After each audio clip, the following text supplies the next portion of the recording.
It's my pleasure again to come to you and see how science does confirm biblical creation.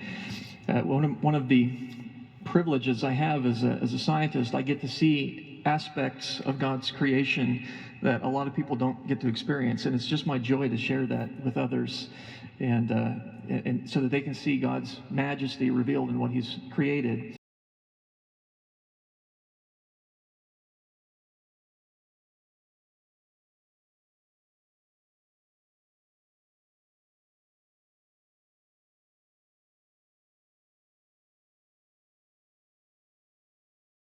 Have the computer check more points, and you find that all those points right there belong to the Mandelbrot set. When you run it through that formula, Z stays small.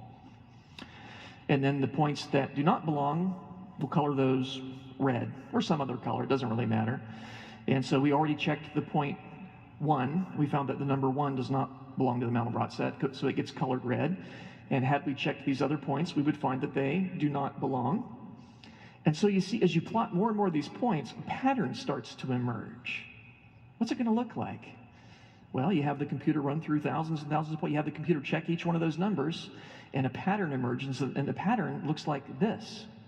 It's really interesting and unexpected.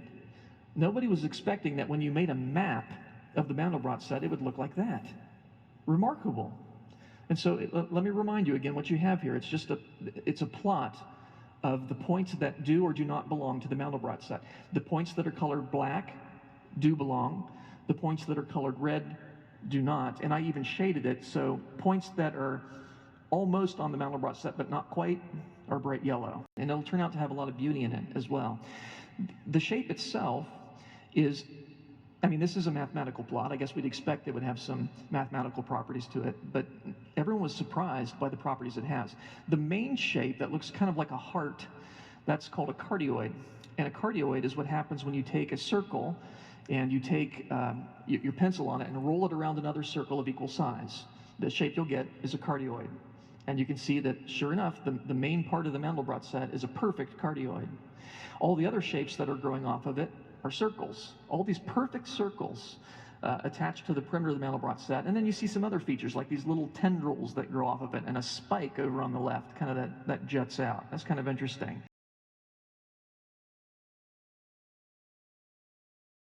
You got this kind of spike that goes out. And you see there's this little bump on the end of the spike. So let's take a look and see what that looks like. So we'll zoom in on it. And that little bump, turns out, it looks like the entire Mandelbrot set. It's a mini Mandelbrot set.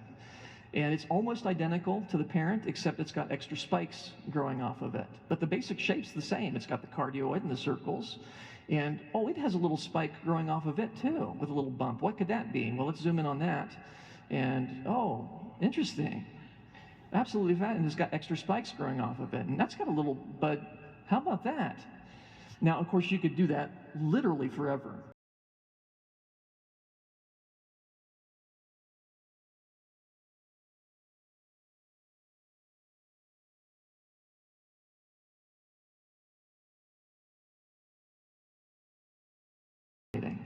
Absolutely fascinating. And take a look at how small this is compared to the original when we zoom back out here. Look at how tiny it is. Isn't that remarkable? And the fact that it repeats infinitely, and it doesn't lose complexity, it actually gains it each time you get more extra spikes growing off of it. Very remarkable. Well, to anticipate my conclusion in this, I'm going to suggest to you that this shape tells us something about the way God thinks. God's understanding is infinite. Numbers are an aspect of God's mind. God is responsible for numbers. And so it makes sense in the Christian worldview that when we explore and study numbers, we find intelligence in them. We find evidence of patterns. And not only intelligence, but infinite intelligence, because this thing repeats infinitely. That repeats itself on smaller and smaller scales is called a fractal. So the Mandelbrot set is one example of a fractal. There are other types of fractals. There are other sections of the Mandelbrot set that are fractal. We could zoom in, for example, on one of these little tendril features here and zoom in on that. And you'd say, well, that's interesting. You think what's going to stop at some point, right? Eventually it'll even out and you'll get but it just keeps going. It's infinitely wiggly, you see. It's wiggling around like that, and you zoom in on it, and it keeps going and keeps going and keeps going.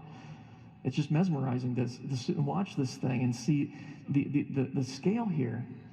And it gives you a little taste of what God's mind is like, to be able to think infinitely. Sense of that. How do we make sense of beauty and complexity being built into math? What is math?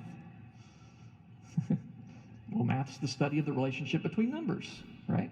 The rules governing how numbers relate to each other. That's pretty easy. And then of course I'm going to ask, what are numbers? Well, come on, Lisle, we know what numbers are. It's funny. It's some of these things that are very basic are hard to define, aren't they? Like consciousness, it's hard to define it without using another word that's basically a synonym of consciousness. What are numbers? The best I've been able to find, and different dictionaries disagree, but the best definition I've been able to find is that numbers are a concept of quantity. And I think that's a pretty good definition. That's the best I've seen. Numbers are a concept of quantity. So if you have 3 apples, the apples are physical, right? But the 3-ness is a concept. It exists in your mind. And it's separate from the apples. It's a concept. So numbers are concepts. Concepts exist in a mind. Numbers are abstract in nature. They're not physical. They exist in the mind. You can't physically touch a number. You can't literally see a number, by the way. You might say, well, wait a minute, I see the number 3 there. Is that really the number 3? If it is, then I just destroyed the number 3. And poor students will now have to count 1, 2, 4, and so on, because you said that was 3 and I removed it, so there's no more 3.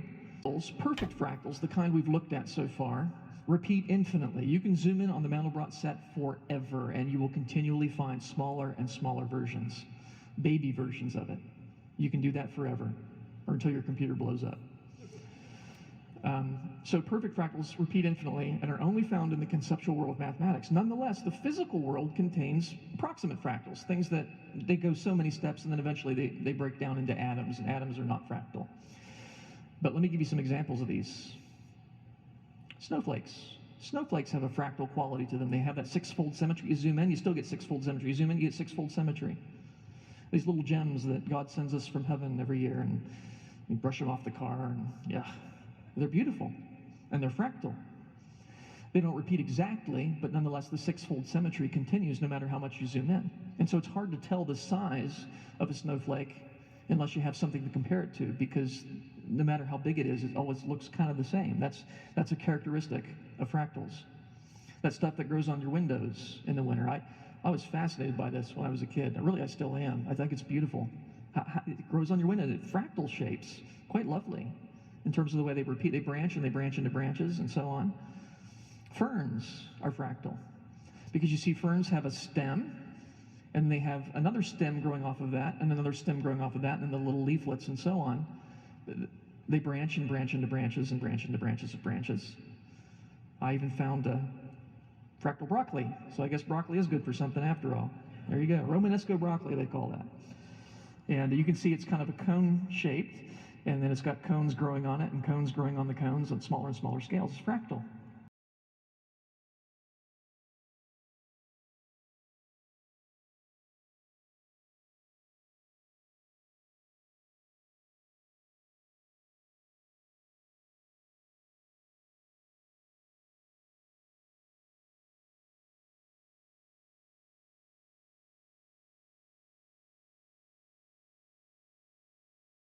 Question then, why do fractals occur both in math, which exists in the mind, it's conceptual, and in the physical world, which is made up of atoms and does not exist in your mind, right? I mean, you have this shape, that's a multibrot, that exists only in the conceptual world of mathematics. We can plot it, but you could never touch that thing because it's not physical, it's not made up of atoms. But that one is, and they look remarkably similar. This particular shape here is part of the Mandelbrot set. Looks like a bolt of lightning, but it's not made of atoms. This one is. How is it that conceptual things that exist only in the mind also occur in the physical universe? This particular shape, that might look like a plant. That's actually a mathematical graph called a Barnsley fern. And a Barnsley fern is such that each leaflet is the entire shape. Let me show you. Isn't that interesting? Let's do it again just because it's cool. See, the entire shape, each leaflet is the entire shape. Fascinating. You can't touch that, though. It doesn't exist in the physical world, but that does. It's very similar.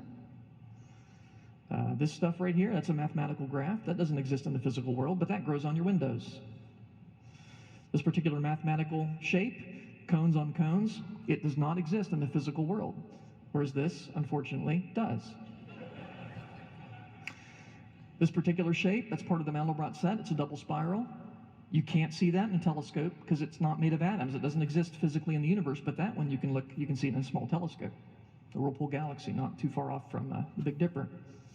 So how is it that math, which is conceptual, you find these shapes, and then in nature, which is physical, you find the same kinds of shapes? Why is that? Now, one answer to this, and a skeptic might say this, is, well, the physical universe obeys mathematical laws. So it stands to reason if something can occur in math, it can occur in the physical world because the physical world obeys math. Okay, I'll grant that. But then I'm going to have to ask, why does the physical universe obey mathematical laws? And that is a stumper, if you're not a Christian. If you're not a Christian. In the Christian worldview, I can make sense of why the physical universe obeys math. Because the universe, the physical universe, is upheld by the mind of God, and God thinks mathematically. So it stands to reason the physical universe will obey mathematical laws, because God upholds all things by the word of his power, the Bible says, and in him all things consist or hold together. God thinks mathematically, and therefore the way he upholds the universe will be mathematical. It's inevitable.